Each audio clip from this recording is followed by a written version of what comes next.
നമ്മുടെ ഗാരേജിൽ ഇന്ന് സർവീസിന് കയറിയേക്കുന്നത് ഒരു പെട്രോൾ എഞ്ചിൻ ടോയ് ബൈക്കാണ്. കസ്റ്റമർ ഇത് എവിടെയോ സർവീസിന് കൊടുത്തിട്ട് അവർക്കിത് റിപ്പയർ ചെയ്യാൻ പറ്റില്ല, വേറെ എന്തോ സാധനങ്ങളൊക്കെ മാറണമെന്നൊക്കെ പറഞ്ഞ് കസ്റ്റമർക്ക് റിട്ടേൺ കൊടുത്തു വിട്ടാണ്.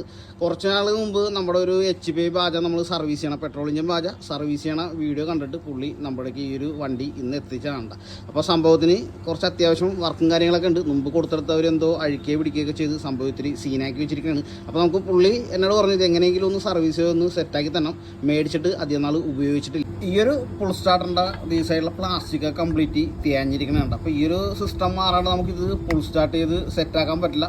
അങ്ങനെ ഒരുപാട് ആൾക്കാരൊന്നും ഫുൾ സ്റ്റാർട്ട് അങ്ങനെ ഉപയോഗിക്കാറില്ല, സെൽഫുള്ളത് കാരണം. നമുക്ക് ഇതിൻ്റെ സെൽഫ് സ്റ്റാർട്ടർ ഒന്ന് സെറ്റാക്കി എടുത്തിട്ട് നമുക്കൊന്ന് സ്റ്റാർട്ട് ചെയ്ത് നോക്കാം. ഈ ഒരു വണ്ടിയുടെ വയറിംഗ് കിറ്റൊക്കെ നമ്മൾ രണ്ടാമത് ചെക്ക് ചെയ്ത് സെറ്റ് ചെയ്യേണ്ടി വന്നിട്ട്, അതേപോലെ തന്നെ ഇതിൻ്റെ പഴയ ബാറ്ററി ഡാമേജ് ആയി പോയിട്ടുണ്ടായിരുന്നു. അതിന് പകരം നമ്മളൊരു പുതിയ ബാറ്ററി സെറ്റ് ചെയ്തിട്ടുണ്ട്. അപ്പോൾ നമുക്ക് ഈ വണ്ടി ഒന്ന് സ്റ്റാർട്ട് ചെയ്ത് നോക്കാം. ബൈക്കിൻ്റെ വർക്കൊക്കെ കഴിഞ്ഞ് സംഭവം നല്ല അടിപൊളിയായിരുന്നുണ്ട്. അപ്പോൾ നമുക്കൊന്ന് സ്റ്റാർട്ട് ചെയ്യാം.